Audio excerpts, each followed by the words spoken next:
Kim Chiu at Bella, hindi nagpang-abot sa showtime. Bella at Vice may patama kay Sian.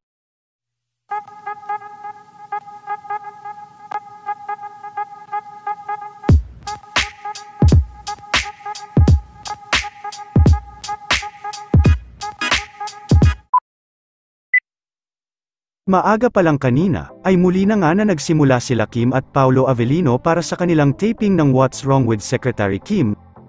At habang wala si Kim sa showtime ay ang matalik na kaibigan naman nito na si Bella Padilla, ang nagsilbing guest host nila sa showtime. Marami naman sa mga fans ni Kim ang nanghinayang na hindi nagkasama ang dalawa sa showtime. Hiniram din ni Bella ang dressing room ni Kim.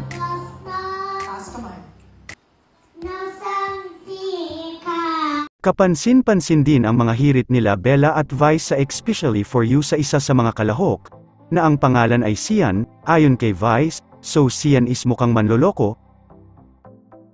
Kaagad naman na nagsalita si Bella na Sian is mukhang mangmamaoy. Maoy is cheater. Maoy. Maoy, cheater, ganun. Okay. Sa huli ay nagpahabol pa nga si Bella ng huy magbago ka na. Huy, iba na yun, magbago ka na.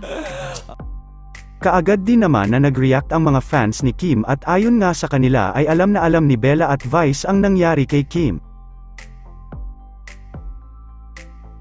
Samantala, opisyal na din na ipinakilala si Kim bilang bagong endorser ng Gluta-C.